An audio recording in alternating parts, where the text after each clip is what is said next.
When you hear the name Floyd Mayweather, what comes to mind? Putting aside the big stupid fight this weekend against a big stupid opponent who shall not be named here, you might think of some of his more popularized techniques like the pull counter or the shoulder roll. Or maybe you'll start with some of his notable athletic qualities like fast hands and quick feet. And you might even go straight to his pedigree, praising or picking apart that minty fresh 50-0 record. What you probably won't do is think of Floyd as an inside fighting great, on par with the likes of Roberto Duran and Julio Cesar Chavez. But he is. And while he rarely chooses to keep the fight in the trenches for long, Mayweather possesses all the skills and abilities needed to dominate on the inside, even against dominant inside fighters. In fact, his advanced inside fighting game is a big part of what makes his outside fighting style so successful, allowing him to control the geography, as Teddy Atlas might say. Floyd's inside fighting skills aren't talked about too much, but I'm not the only one doing it. In fact, a number of Floyd's former opponents went on to praise his work on the inside. Most recently, Conor McGregor wrote that Floyd is strong in the clinch, with a great understanding of frames and head position. He went on to say that Floyd had some very strong tools that he could bring into an MMA game. And while McGregor's no John Danaher, that's high praise from somebody who's faced off against high-level grapplers. Floyd is an incredible inside fighter, but I don't expect you to take my word on this. This isn't the comment section after all. You need to back up big claims like these, and that's what this video is all about. After briefly highlighting Floyd's use of some select inside fighting techniques, those that we've already covered on this channel, I'm going to show you how Floyd's mastery of the L-guard system allows him to transition seamlessly from shoulder roll to oppressive clinch fighter, giving him immediate access to a wide range of inside fighting techniques the moment that he or his opponent chooses to close the gap. We've featured some great inside fighting techniques on this channel already, with reference to work from Canelo, Castillo, Lomachenko, and others, but if you're looking to study all of these techniques in one place, Floyd Mayweather is your guy. He is the complete package, and you'll find him using and abusing all of the following techniques to control geography and dominate the fight at all ranges. First, let's talk about bumping in. This slip and step technique was the focus of our video on closing the gap, and Floyd uses it all the time, but not always to initiate the inside fight. Instead, he often uses the bump in to tie up and smother opponents who have finally worked their way inside or are about to. If the opponent steps to him and Floyd doesn't want to fight in the pocket, he can bump in, taking away punching space and taking the initiative, setting up in a strong position before his opponent. From this strong position, with his lead arm wedged between himself and the opponent, Floyd can shove and off balance, buying time and making space, either to punch or disengage, or he can swim deeper into the clinch and wait for the ref to make space for him. Of course, because Floyd knows how bumping in works, he also knows how it's countered. One option is to create a wedge, using the forearm to meet the opponent's shoulder as he attempts to bump in, denying the position that they're after. Floyd sometimes does this off of missed punches, like we see here, or right from a guard position. Another option is to grab sort of a guillotine, dropping the weight of your upper body down, forcing them to carry you. We spotlighted this in our Fury video, and it's especially effective if the opponent missed our video on closing the gap, and they make the mistake of compromising their posture, charging in with the head too far forward.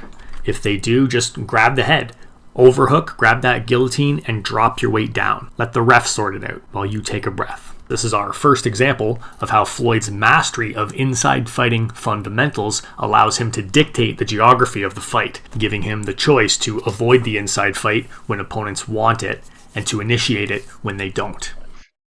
Since we touched on the subject while discussing ways to counter the bump in, let's talk a little bit about breaking posture and forcing carries. Breaking posture and forcing carries are two techniques that work great against the bump in, but that's not the only way they're used. Like we showed in our Fury breakdown, you can try to break your opponent's posture right off punches, especially if they've ducked or slipped in response to your attack. This not only denies the natural counter off their slip or drop, it also drains the opponent, forcing them to carry your weight or work against it, leaving them open to punches all the while, especially in that split second after you release them. If you want to keep on clinch fighting, transitioning to new positions from here is easy, since your opponent is basically bent over and blind. If you don't, as is often the case with Floyd, exiting is a piece of cake. You basically get a free move, whether you choose to pivot or step out as your opponent recovers. The elbow control technique, which boils down to grabbing the opponent's elbow and shoving it across their body as you step around that side, is used to trap the hand, take a dominant angle, and load a powerful punch with your lead hand. But don't let the name fool you, any handle works, so don't be afraid to grab the hip, shoulder, or glove if that's all that's available to you. Now, if you want to follow up with offense, like we showed in our inside fighting video, you can, but of course you may also choose to use that dominant angle for an easy escape, and that's often what Floyd does. He escapes from the corner and denies the inside fight with inside fighting technique. The long guard might sound a little out of place in a short-range fighting toolbox, but it's not. As we discussed in our business hours video and Anthony Joshua breakdown, you can also use long guard traffic and hand traps to close punching lanes on your way in. This kind of proactive parrying strategy is very popular for shorter fighters who want to cover their entries, but it's equally effective for outside fighters trying to cover their exits. That's probably what Floyd does more of, but he also has one of the best punch-to-trap games on the planet, allowing him to stay safe and keep in control while unloading at short range. To make the most of your long guard defense, you'll need to develop its unique defensive tools, like elbow flipping and lift parries, as well as the ability to trap and off balance with any point of contact, whether it's the heel of your palm or your forearm. Floyd naturally does both of these things exceptionally well, so study up.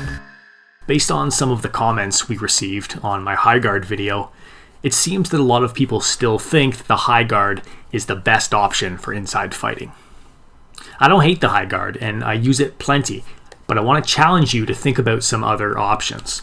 In particular, I want to focus on the L guard, which not only gives you more inside fighting tools than a standard closed guard position, but also counters it beautifully.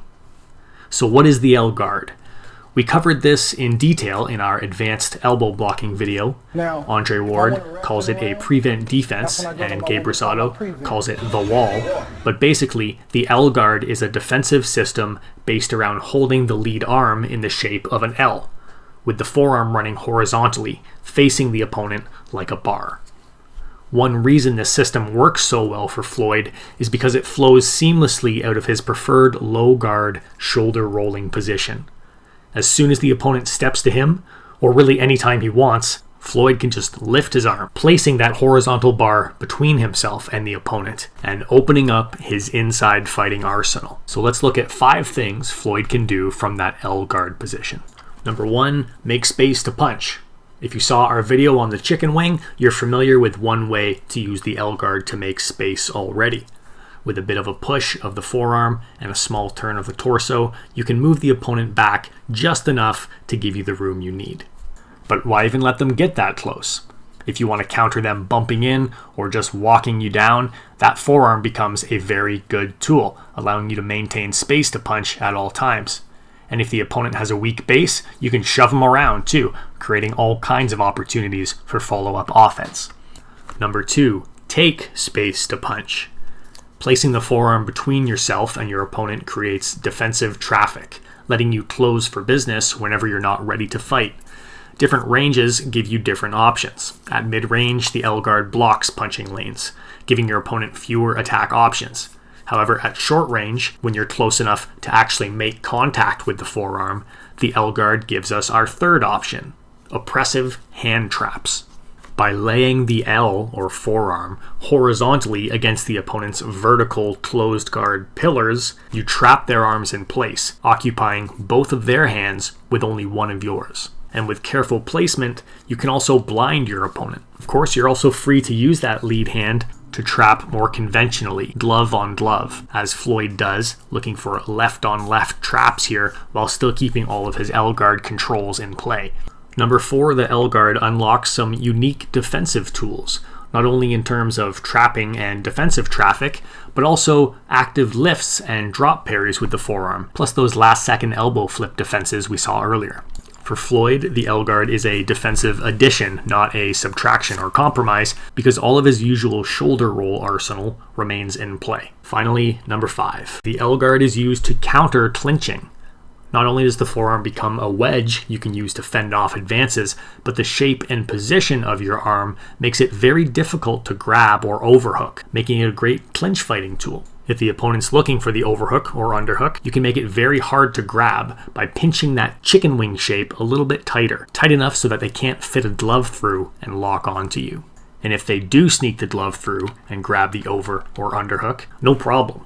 They've gained nothing, as the majority of your L guard tools remain in play, plus you get a new point of control from which to drag them around and into punches. So that's it for now. Even if you don't practice Floyd's popularized style of defense, you can use this position and these tools to control the inside fight. The truth is, there's a lot more to the L guard system. We didn't even touch on handle pivots or prying open the guard or how to use the bar for safer head slot changes.